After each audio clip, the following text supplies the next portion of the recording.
يلا يا شباب، بسم الله الرحمن الرحيم، والصلاة والسلام على أشرف المرسلين نبينا محمد صلى الله عليه وسلم وعلى آله وصحبه أجمعين. كتاكيت رابعة ابتدائي، إن شاء الله نعمل لك النهاردة مراجعة محترمة وكويسة.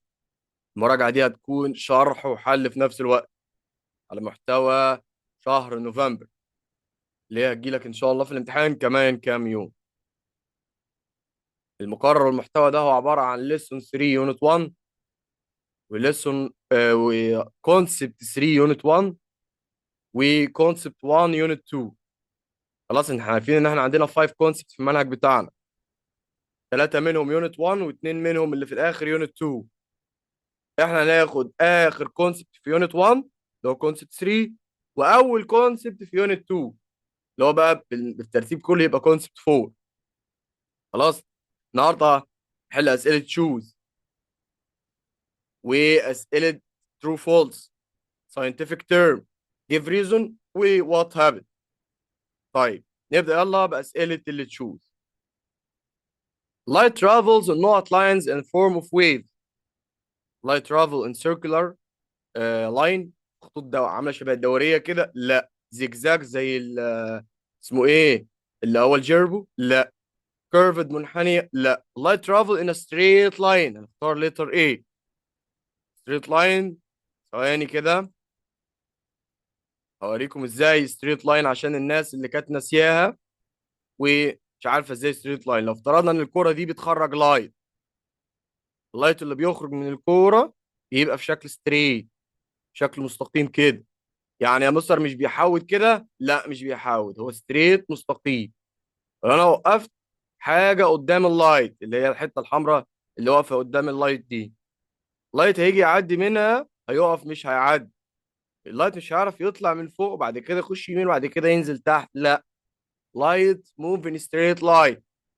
فالحته دي اللايت مش هيعدي من خلالها، لكن الحته اللي تحت لا، اللايت هيعرف يعدي عادي. فيتكون ورا الحته دي او الحيطه دي اللي اللايت ما عرفش يعدي فيها حاجه اسمها الشادو. احنا قلنا حاجه اسمها الايه؟ الشادو اللي هو الظل. الظل بيتكون ورا الجسم الاوبيك اللي هو المعتم. ليه؟ عشان الضوء مش بيعرف يعدي منه، يتكون وراه حاجه اسمها الايه؟ الشادو اللي هو الظل بتاعه. خلاص. لكن فوق اللايت عدى فمش هيكون شادو، تحت اللايت عدى مش هيكون ايه؟ مش هيكون شادو. طب نكمل. بيقول لك which of the following organ working together for seeing different objects. ايه الاورجنز اللي بتشتغل مع بعض في جسمي عشان اعرف اشوف؟ النوذ يا شباب اعرف اشوف بيها، النوذ والبرين. لا اه لا تعرف الايز تشوف اند بالنوذ يا زكي؟ برين. لا طبعا، الغبي اللي عمال يقول اه ده. النوذ دي اللي هي الانف. الانف دي النوز I can use it by smelling، بالشم. طبعا الاير، الاير والبرين، ها بعرف اشوف بالاير بتاعتي؟ لا ودني الايز اند بتاعتي؟ برين. لا طبعا. طيب التانج والبرين، اللسان، بعرف اشوف بلساني؟ لا لا. طيب الايز والبرين، الايز والبرين، ها بعرف اشوف الايز ايوه والبرين؟ ايوه طبعا، شاطرين. فعلا انا هختار لتر دي اللي هي الايز اند برين. طب يا مستر ماشي، انا بشوف بعيني، ايه اللي دخل البرين هنا؟ ما اقول لك يا زكي، البرين هو اللي بياخد الماسج من الاي وبيبدا يترجمها ويعملها بروسيسنج ويفهمها ويعرف الرساله اللي العين جايبها له دي ايه بالظبط. طيب يقول لك في السؤال اللي بعده which organ responsible for sense of sight. مين الاورجان المسؤول عن السايت؟ الاير. الاير هي السايت؟ لا. التانج؟ لا. النوز؟ لا. الاي؟ ايوه هي الاي، احنا لسه قايلينها من شويه. خلي بالك، ممكن يسالك عن الاورجان، ممكن يسالك عن السنس. طب افرق بينهم ازاي يا مصر؟ لو سالك عن الاورجان يبقى انت تقول له حاجه موجوده في جسمك وفي تركيب جسمك، عضو في جسمك، الاورجان. يعني مثلا لو قال لك ايه الاورجان اللي هو responsible for the sense of الهيرنج، السمع، الاورجان هي الاير، الود. لكن السنس، الحاسه اللي الاورجان بيعملها، هي الهيرنج. فتفرق كويس قوي لما يسالك في الامتحان ما بين الاورجان والسنس. ناس كتير بتغلط في دي في جريد 4. الاورجان دي الحته، الحاجه اللي في جسم، ودني، مناخيري، بقي، وداني، عينيا، لساني. لكن السنس الحاسه اللي مناخيري بتعملها هي ايه؟ هي السميلنج، الشم. لكن الاورجان ايه؟ هي النوز. نفرق كويس قوي ما بين الاورجان والسنس. خلاص. طيب سنس الحاسه، اورجان العضو، فالعضو هو اللي بيعمل السنس او الحاسه، فالاورجان هو اللي بيعمل السنس. خلاص. طيب فبيقول لك مين اللي بيعمل السايت؟ السايت دي في جسمي يا شباب؟ الرؤيه دي حاجه في جسمي؟ لا. دي سنس. لكن مين اللي بتعمل السايت؟ اورجان في جسمي اللي هي الاي. فلو سالك على اورجان تقول له حاجه في جسم، لو سالك على سنس تقول له الحاسه اللي جسمك بيعملها. طيب السؤال اللي بعده نمبر 4. All of the following things are considered as light source except. light source يعني حاجة تعمل اللايت بتاعها، حاجة بيخرج منها لايت. الصن بيخرج منها لايت، ايوه صح الصن بيخرج منها لايت، بس انا مش هختارها لانه عايز اكسبت. طيب نجيب اللون الاحمر. الفاير، النار، مش بيخرج منها لايت صح ولا لا؟ لا. فانا مش هختارها عشان هو عايز اكسبت. الاي بيخرج منها لايت، حد هنا عينه كشافات؟ لا طبعا. فانا عشان خاطر هو عايز اكسبت فانا هختار لتر سي اللي هي الاي. اللايت لامب، اللمبه هي لايت سورس، هي مصدر ضوء بيخرج منها لايت. طيب السؤال اللي بعده. which of the following is a source of light؟ تاني ما احنا لسه قايلين السؤال فوق اهو، بس هنا جايبها لك باكسبت لكن هنا جايبها لك بشكل مختلف. المون يا شباب سورس اوف لايت، مين شاطر بقى ها؟ لا. No. المون doesn't considered as a source of light، ما يعتبرش سورس اوف لايت. طب ليه يا مستر؟ ما هو بينور اهو. خلي بالك المون بينور بس النور ده مش بتاعه. فالقمر طالما مش هو اللي بيجيب النور بتاعه هو ما يعتبرش سورس اوف لايت. امال النور بتاع القمر ده جاي منين؟ ده جاي من الصن. القمر عامل شبه الميرور، مرايه. لما اللايت بتاع الصن fall on the surface of the moon، يقع على سطح المون، the moon reflects the light of the sun and appears glowing، تحسه بيتوهج كده وبايه وبينور. فمش هو اللي بيعمل النور بتاعه، النور بتاعه جايبه من الشمس، لما الشمس خبطت النور بتاعها فيه فانعكس، فهو كده ما يعتبرش سورس اوف لايت. طيب استنى، على فكره في السؤال دوت الاور ايز برضو تنفع. ما اور ايز برضو ثانيه واحده. هو مش عايز اكسبت وبيقول لك which of the following source of light، فالمون مش source of light، our eyes مش source of light، الميرور برضو المرايه مش سورس اوف لايت، لكن الفاير هي الوحيده اللي سورس اوف لايت، فاختار لتر سي. تمام. طيب نيجي على السؤال اللي بعده. all of the following considered as a source of light except. ما ده احنا لسه حالينه يا جدعان بس جايبها لك بشكل مختلف. يبقى كده يا شباب هنختار ايه؟ ها؟ مون. برافو كويس قوي. يبقى السؤال ده طالما اتكرر كده يبقى مهم وممكن يجي لك في الامتحان. خلاص. طيب هو يعني ايه ماشي مش مشكله. الاي جلوز اند ات كان سي ان ذا دارك. مين اللي الاي بتاعتها بتلمع وبتعرف تشوف في الدارك في الضلمه؟ الهيومن، احنا. كويسين جدا فعلا. الفيشنج كات اللي هي القطه اللي بتنور بعينيها بتنور دي، فدي كان سي ان ذا دارك لان عندها في عينيها ميرور لايك ممبرين، واحنا بنشرح قلتها لك ووريتها لك وريتك القطه ازاي عينيها بتلمع. فالميرور لايك ممبرين دي حاجه عامله زي المرايه، اللايت يخش في عينيها المرايه تكترها فتعرف تشوف بالليل كويس، لكن البينجوين لا، والبول شارك برضو لا، هي الفيشنج كات. كويس جدا. طيب energy affect the sensory receptor in the eye causing vision. انهي انرجي الاي بتعرف تشوفها؟ انت بتشوف اللايت، بتشوف الساوند بعينك؟ حد بيشوف الساوند بعينه؟ لا. لا طبعا. فعلا لايت. كاينتيك لا. اللايت، اللايت انرجي اللي افكت السنسوري ريسبتورز اللي في الاي. فالاي بتحس باللايت وتاخده وتوديه للبرين، خد يا برين احنا لقينا لايت موجود في المنطقه، فهمنا اللايت ده بتاع ايه بقى. هو يترجم لك بقى يا باشا ويعرفك اللايت ده بتاع ايه بالظبط. السؤال اللي بعده. humans have no eye than nocturnal animals. nocturnal animals اللي هي الحيوانات الليليه اللي بتعرف تعيش بالليل بس. nocturnal animals دول animals live at night and they become active at night. nocturnal animal بيشتغلوا بالليل بس، يناموا بالنهار ويصحوا يشتغلوا بالليل. nocturnal animal زي ايه؟ زي الكات. خلاص ماشي. زي ايه تاني؟ زي الاول، البومه. طب زي ايه تاني يا مستر؟ ممكن السنيك برضه نوكتورنال انيمال. وفي حاجه مهمه قوي، البات. مش الخفاش يا شباب بيشتغل بالليل صح ولا لا؟ لا. يبقى هو نوكتورنال انيمال. طيب النوكتورنال انيمال دي احنا قلنا قبل كده ان عينيها كبيره عشان تعرف تشوف الليل، فعندها بيجر اي. الهيومن بقى المفروض ان عينه اصغر من النوكتورنال انيمال، وبيقول لك الهيومن هاف نوت ايز ذان نوكتورنال انيمال. بيجر لا طبعا احنا مش اكبر منه. سمولر ايوه هي سمولر اللي صح. الهيومن هاف سمولر ايز ذان النوكتورنال انيمال. طيب السؤال اللي بعد نمبر 9. from transparent object. فكرك بيها الحته دي واشرحها لك تاني اهو، ركز معايا بسرعه. الاوبجكت ممكن تبقى نوعين، ممكن تبقى اوبيك اوبجكت معتمه، ممكن تبقى ترانسبيرنت اوبجكت شفافه. حتى انا وانا بشرح وريتك الفرق، جبت لك جراب شفاف ترانسبيرنت وانت شفت اللي وراه وشفت لون الموبايل، جبت لك تاني جراب اوبيك معتم فمش بتعرف تشوف اللي وراه. فترانسبيرنت شفافه، اوبيك معتم. الازاز الجلاس انت تقول لي ترانسبيرنت ولا اوبيك؟ يلا الجلاس ترانسبيرنت اور اوبيك؟ ترانسبيرنت. جميل جدا فعلا الجلاس ترانسبيرنت. لكن الوود ها؟ اوبيك. اوبيك. ممتازين كويس قوي. طيب يبقى فعلا هنا بقى فروم ترانسبيرنت اوبجكت المواد الشفافه، الميتالز الحديد مثلا والنحاس الحاجات دي شفافه؟ لا. اللينس العدسه بتاع العين شفافه؟ ها ترانسبيرنت؟ ايوه فعلا هي اللينس. اللينس هي اللي ترانسبيرنت اوبجكت. ممتازين. طيب نيجي على السؤال اللي بعده. all of the following are transparent object except. كل دول ترانسبيرنت ما عدا حاجه واحده بس هي اللي اوبيك. فالجلاس ترانسبيرنت، ووتر ترانسبيرنت برضه الميه شفافه على فكره تعرف تشوف اللي وراه.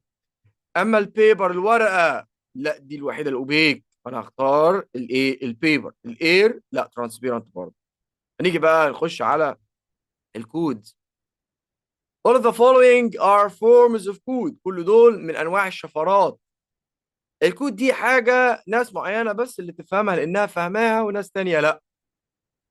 طيب فالسامب اب كده مش دي كود يا شباب صح ولا لا؟ سويمنج. دي كود. ليه يا مستر كود؟ لان انا عملت لك كده يبقى انت كده جاوبت صح وانت شاطر، لكن انا عملت لك كده يبقى انت جاوبت غلط وانت ايه مش شاطر. فالثامب اب دي كود. ولا لو رحت قلت مثلا لحيوان ولا كلب قلت له ايه انت كده، يقول لي انت عبيط يا عم ولا ايه؟ ايوه يعني ايه كده؟ دي برضه مش فاهم حاجه صح ولا لا؟ لانها كود احنا بس اللي بنفهمه.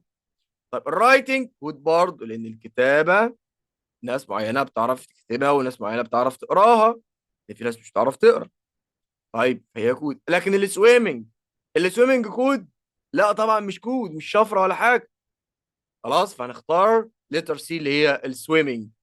طيب since organ collect information and send signals to node for processing understand understanding.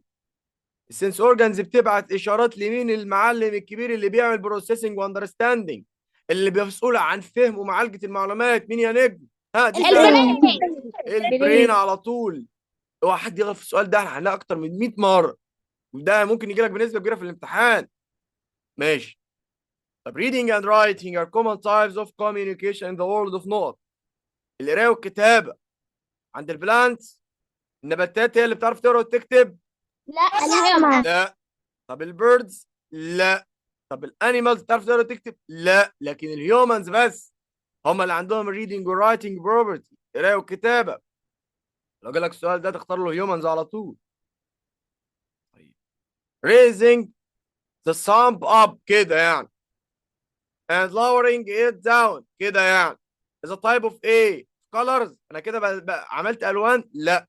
كود شفرات؟ ايوه فعلا شفرات. خلاص raising thumb up و lowering it down ده type of الكود.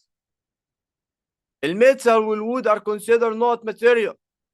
الخشب والميتال لسه قايلين اوبيك ولا ترانسبيرنت ولا ليكويد ولا جاز؟ رد انت قولها دي سهله. اوبيك. ممتازين جدا اللي هم مواد معتمه مش شفافه. طيب بص بقى. الانيمالز كان communicate with each other through. الانيمال بتواصل مع بعضها عن طريق الايتنج، اما بياكلوا كده بيكلموا بعض؟ لا. الريدنج بيقروا كده عشان يعرفوا يتكلموا؟ هو اصلا هم بيعرفوا يقروا؟ لا. الرايتنج كتابه ما بيعرفوش يكتبوا اصلا. طب الساوند واللايت؟ ايوه فعلا بيعملوا صوت ببقهم بيتكلموا بعض زي الكلب لما بيهوهو والاسد لما بيعمل زئير لما سمعته لك على الجروب، واللايت لما شفنا الفاير فلاي بتنور. فاكرين الفاير فلاي اللي بتنور وريتها لكم؟ ايوه فهم communicate with each other عن طريق اللايت، يبقى الساوند واللايت. ماشي. الفاير فلاي دي نوت ا بيرد، دي مش طائر، لكن هي تايب اوف ايه؟ هي نوع من انواع الايه؟ هي نوع من انواع البيتلز. هي خنفسه. اكتب شد هنا خط كده، بس طبعا انتوا معكوش مذكره دلوقتي، انا بعتها لكم على الجروب. طيب لما تطبعها بكتب جنبها كده ايه؟ خنفسه. انا قلت لكم برضو واحنا بنشرح الفاير فلاي دي مش طائر، دي خنفسه، فبقول عليها بيتلز. خنفسه يعني بيتلز، احفظها صم.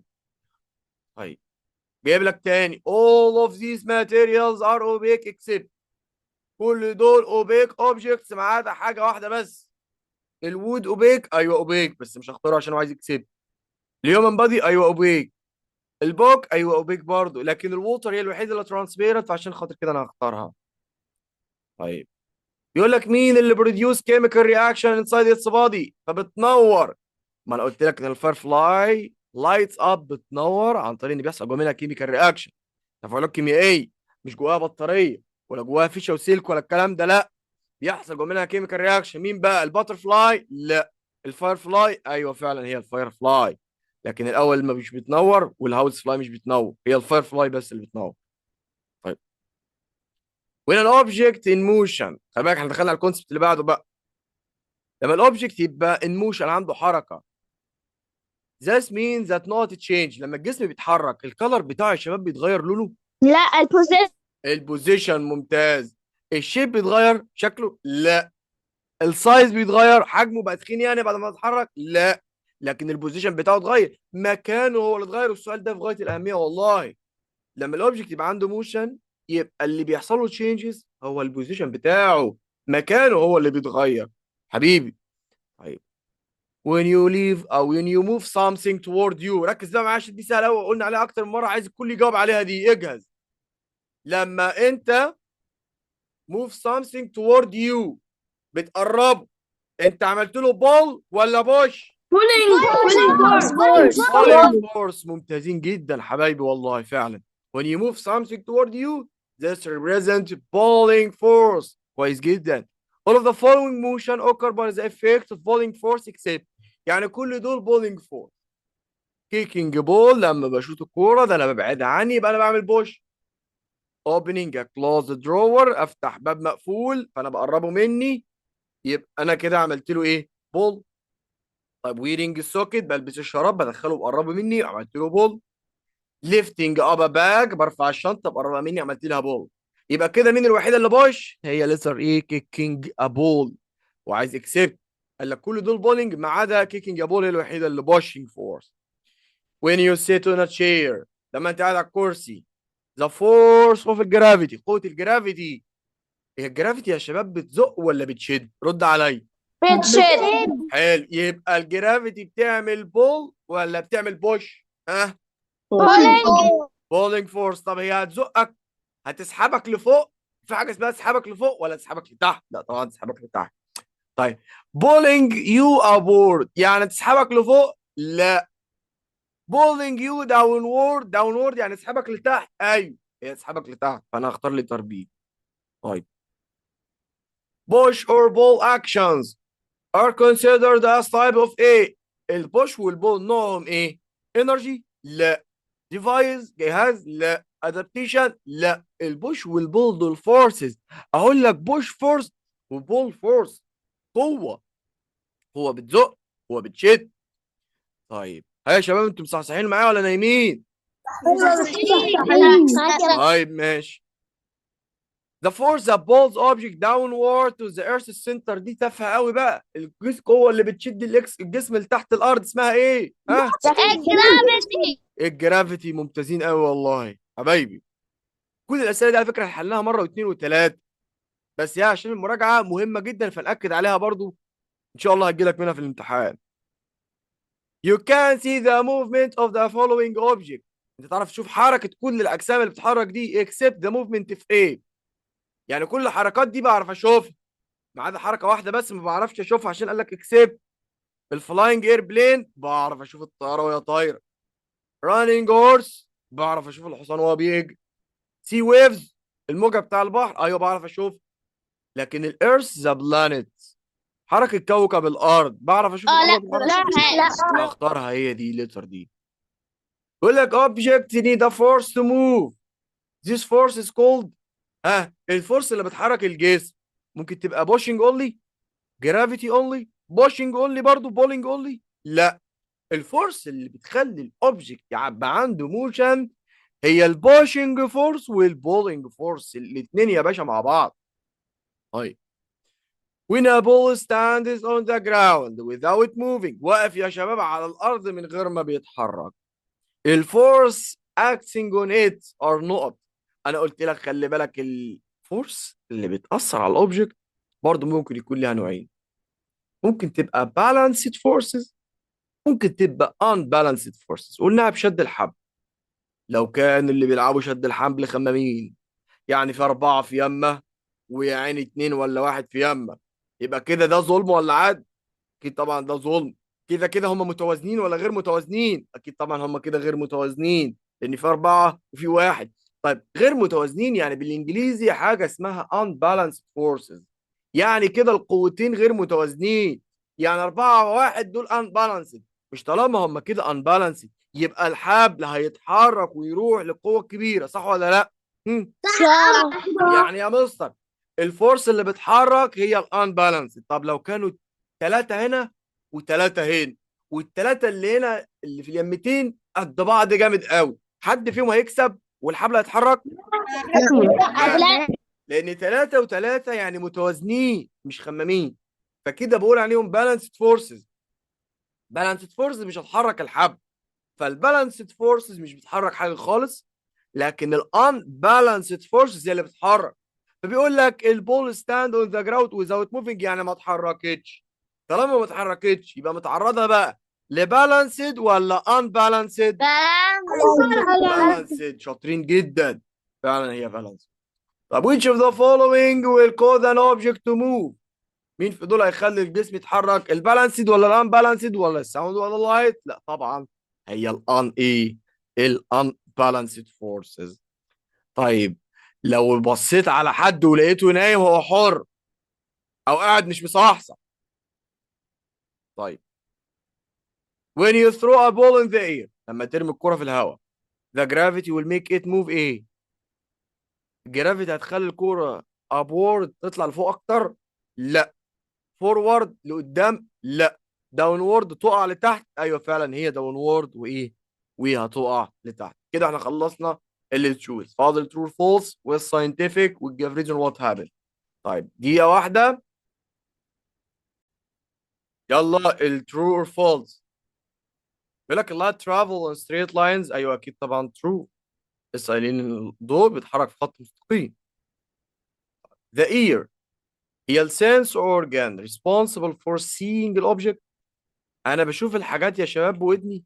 ها؟ لا فولس طبعا، شاطرين كويس جدا. طيب nocturnal animal have bigger eyes than the human. النocturnal animals الاي بتاعتها اكبر من الهيومنز، احنا لسه قايلينها الكلام ده ايه؟ صح ايوه اكيد طبعا true. طيب الفيشنج كات كانت هانت ان ذا دارك، يعني الفيشنج كات مش بتعرف تصطاد بالليل في الضلمه؟ اكيد طبعا فولز، ده عندها ميرور لايك ممبرين، الميرور لايك ممبرين ده بيخليها تعرف تصطاد في الضلمه عادي. طيب بص human and animal need light to see. الهيومن والانيمالز محتاجين ضوء عشان نشوف، ايوه طبعا محتاجين ضوء عشان نشوف، بس الانيمالز منها الفيشنج كات بتحتاج ضوء قليل حتى وتعرف تشوف، لكن كلنا في الاخر محتاجين لايت علشان نعرف نشوف. طيب النocturnal animals have eye larger than الهيومن، ايوه اكيد طبعا الكلام ده true، لسه قايلين من شويه. طيب some animals can see clearly at night such as the fishing cat، ايوه فعلا true، في animals تعرف تشوف الليل زي الفيشنج كات، صح. طيب والدوجز على فكره برضو can see clearly at night، تعرف تشوف بالليل كويس في الضلمه. طيب The human eye can see in the dark clearly، احنا بنعرف نشوف في الضلمه كويس زي الفيشنج كده كده؟ اكيد طبعا فولس حبايبي. المون سورس اوف لايت، مصدر ضوء، بيعرف الضوء بتاع خاص بيه؟ لا ده المون ده نصاب، الضوء ده اللي جايبه لنا ده مش بتاعه، ده بتاع الصن. طيب the light reflection depend on the smoothness of the object surface. ايوه فعلا true. وانا قلت لك لو كان الاوبجكت smooth object يعني سطح ناعم هيعمل ريفليكشن لكميه كبيره من اللايت، بالتالي اعرف اشوف نفسي فيه.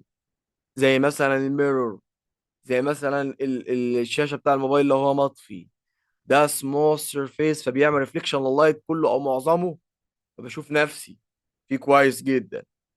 لكن الراف سيرفيس دوت نصاب، light fall on it بيعمل absorb most of the light، في نفس الوقت بيعمل reflect ل small amount of light، فبيمتص معظم الضوء وبيعكس لينا كمية قليلة، عشان خاطر كده مش بعرف اشوف نفسي فيه زي الوود. ده حتى الراف سيرفيس اللايت اللي بيعمل له ريفليكشن اللي هم شويه صغيرين اصلا بيعمل لهم ريفليكشن in different directions، يعني في اتجاهات مختلفة، في اتجاهات كتيرة، وحبة يمين وحبة شمال وحبة قدام وحبة ورا وهكذا. خلاص. فالريفليكشن depend on the smoothness of the object surface. السؤال اللي بعده if I can see my face clearly on a surface، لو انا بعرف اشوف صورتي كويس قدام السيرفيس، this mean that it is a smooth و shiny surface. لو انا بعرف اشوف نفسي كويس في الجسم ده يبقى هو smooth و shiny. الكلام ده true or false؟ ها؟ شاطرين جدا، كويس، الناس تصحصح معاي. طيب painted surface reflects the light in one direction، يعني السطح اللي هو مدهون، الحيطة يعني بتعمل reflect light in one direction في اتجاه واحد وبعرف اشوف نفسي فيها. ها؟ لا قدامه خاله. اكيد طبعا false.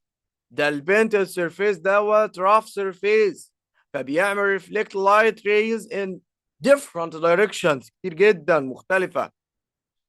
الشادو formed when light hits transparent object، يعني الشادو بيتكون لما الضوء يخبط في جسم شفاف. لا ها؟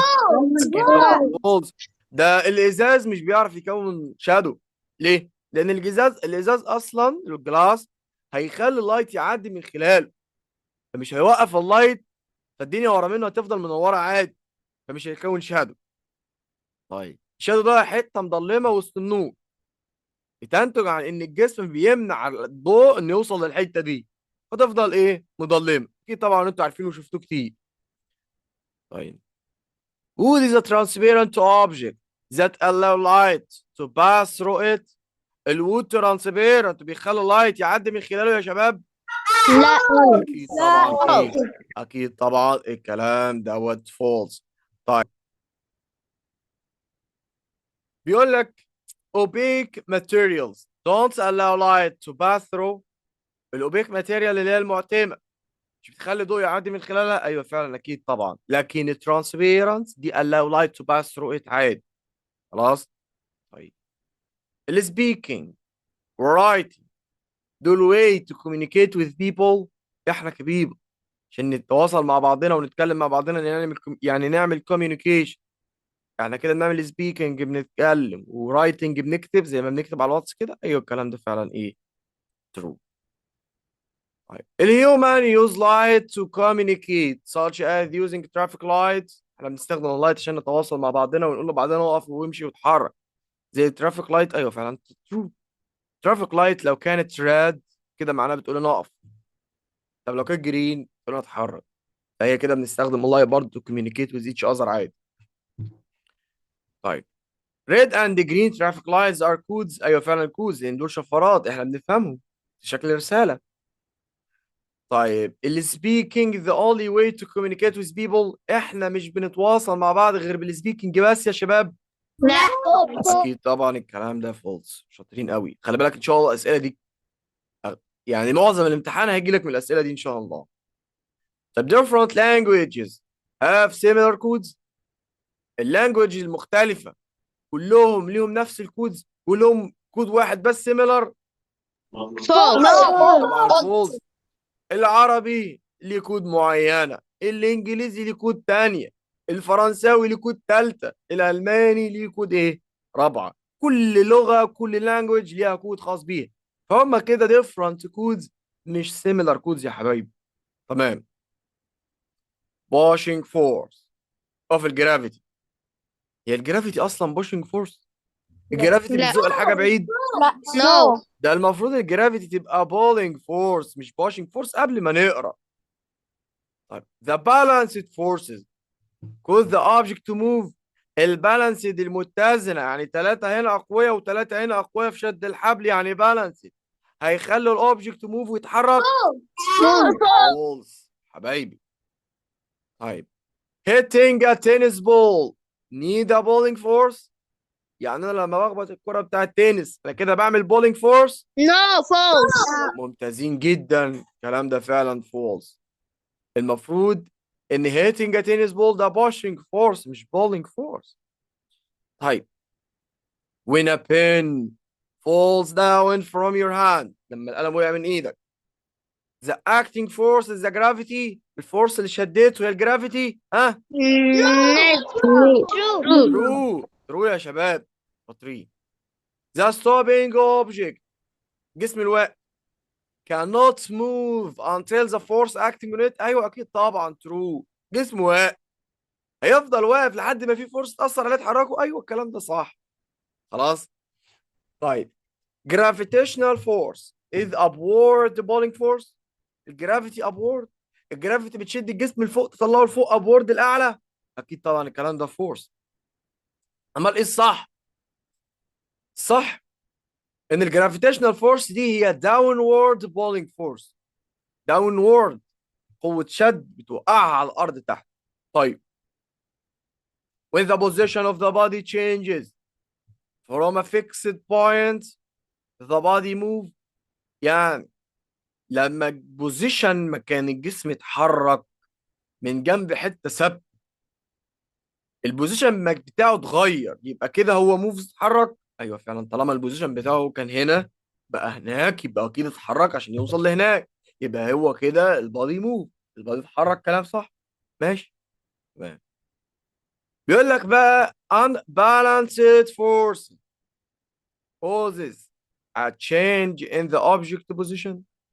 ال unbalanced دي بتسبب تشينج في البوزيشن بتاع الاوبجكت، يعني بتخليه يعمل موشن. رد انت عليا بقى، دي انا قلتها قبل كام صح. مره. ترو. ايوه فعلا ترو حبيبي، وكفاءه ممتاز. الواد اللي بيجاوب بسرعه ده شاطر. طيب نيجي بقى على الساينتفك تيرم. طيب objects that emit their own light. object بتخرج اللايت بتاعها، يعني source of light. خلاص دي هي الايه؟ السورس اوف اللايت. source of اللايت. خلاص. يعني هو انا سالك بيقول لك الاوبجكتس كلها اللي emit their own light تقول له source of اللايت، مصدر الضوء. خلاص. لكن لو قال لك example، اديني مثال على source of light مثلا، هتقول له ايه؟ مين اللي ممكن يكون example على source of light؟ ها؟ الصن. الصن، الفاير، اللايت بالب، كتير قوي، الكاندل، كل دول يعتبروا source of light. لكن المون لا، والميرور لا. طيب a type of wild cat that have eyes glow at night، اسمها ايه؟ الكات اللي بتنور عينها. فيشنج كات. فيشنج كات. ممتازين حبايبي، فيشنج كات. طيب السؤال اللي بعده a body appears lighted in the sky but it not considered as a source of light. خلي بالك 3 و 4 دول نفس السؤال، هو مش مشكلة فيها غلط. body appears lighted in the sky، جسم بينور في السماء بالليل but هو مش source of light، not considered as a source of light. مين ده يا شباب؟ مون. ده انت والله يا حبايبي قوي، مون. كويس جدا. ف 3 و 4 هما الاثنين نفس الحاجة. طيب there are material reflect light ray in one direction. ماتيريال بتعكس الضوء في اتجاه واحد بس، هم دول السموث ماتيريال. خلاص السموث ماتيريالز اللي هي المواد الناعمه زي الميرور. a type of surface that reflect light in different direction. طالما different direction بقى يبقى السموث ولا الرف؟ ها؟ rough surface. rough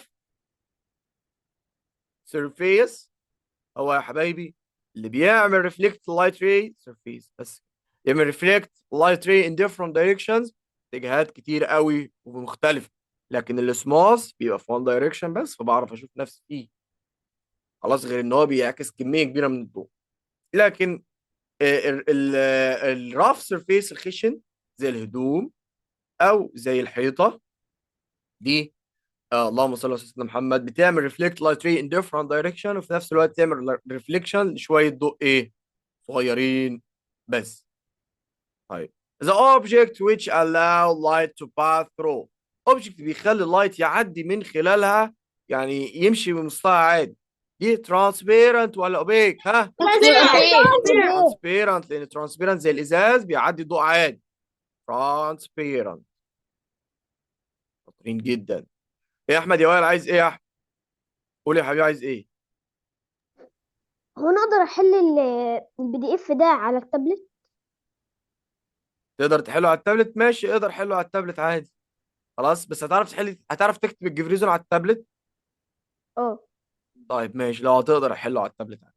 ايا كان يا شباب، بس المهم ان انت تقدر تعرف تحله تاني.